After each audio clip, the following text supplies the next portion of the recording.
Hello everyone, Bignos is here and welcome to another video. This is gonna be a bit different than what I usually post. We're gonna do a quick guide through the other side where I'm gonna tell you about the things that you can do as a Beast Mastery Hunter to make your runs in Mythic Plus go a lot smoother.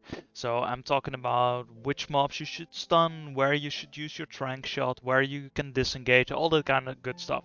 So if this is something that you like, then consider leaving a like and or subscribing to the channel. It helps me out a ton. And let me know in the comments down below if there is something that you think is really good. And if there is something that you think is missing. That helps me out. Alright, so let's start off. First off, we're gonna go with the first pool, a Risen Warlord. He will have a cost, and you will shortly see it. Let's see, there he does it, Undying Rage. And what it does is he deals 50% more damage, I think, but most importantly he can't die. This is a mythic 0 run I did with a friend of mine. He helped me with recording this footage. And what you can do with the Undying Rage is you can use your tranquilizing shot to remove the buff. And you will see it above his little bar very shortly again. So I'm just stopping DPS, waiting. There he goes, Undying Rage. You can see it above his bar. Now, as you can see, will deal damage and he will remain at 1 HP. You can use your trank shot. Boom, and he's dead. Very easy. Always do that, because he deals a lot more on the tank. Alright, so now we go on to the Death Speaker. He will do a cast, and he will also surely do it. There it is, Death's Embrace, and it is on the Scribe. You can also use your Tranquilizing Shot to remove that.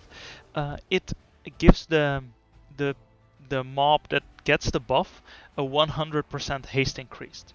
So use your Trank to remove that. Otherwise, it will definitely hurt the group because they cost more. Erupting Darkness, you will die in M+, to be honest, if you get hit, especially on Mob Week, but if you survive, you can disengage and get back on. The Alatai Deathwalker, I pronounced that wrong. Here you can see they do their Blade Storms, and the tank will need to kite, and the melee will need to kite because it hurts a lot. So what can we do here? Well, first off, you will see when they do their thing, their Blade Storm, what you can do is just use your Intimidation to stun it, and if you don't have Intimidation, you can throw your Cross Trap, it will cancel it as well. Your melee will be very thankful. When they die, they turn in these spirits. There you see, I dispelled it immediately with Tranquilizing Shot. Those spirits, and here it is again, I'm gonna pause the video very quickly. You will see it over here. It has 10 seconds left. It can't die in that time. And it will hit your group very hard. So what you can do, use your Tranquilizing Shot and it's gone. Just do that. And let's continue onward. So I will click it and tranquilize and it's gone. Onto Hakar. This one is very easy, but I don't know if many people know. Hakar will do a ability called Blood Barrier. And Blood Barrier deals damage to all the mobs and all the party members around it, so also the enemies. And he will gain a barrier damage, a barrier shield based on the amount of damage that he dealt. So what you want to do is use at one point in the fight, you will want to use your aspect of the turtle, because you won't get any damage, so his shield will be smaller. And if that is on cooldown, you will want to use the rest of your defensive abilities. I have Hunter's Mark on him because I have a conduit, which reduces his damage.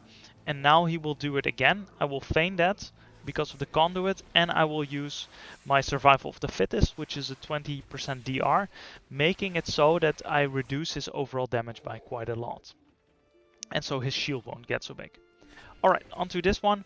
He will do Enraged masks, and what that will do is those masks will spawn upon the player. So if you need to click the urn, you are very awkwardly placed. What you can do is either, and I'm gonna pause the video here real quick before we continue. What you can do there is either don't stand on the urn and wait till the cast finishes, then walk to the urn, then click it. or you can use your turtle to go through the damage and don't take any. This one is a Kyrian specific. I took it from another video. The resonating arrow will let you shoot through walls. Haywire is something you can't stand in. It's very easy.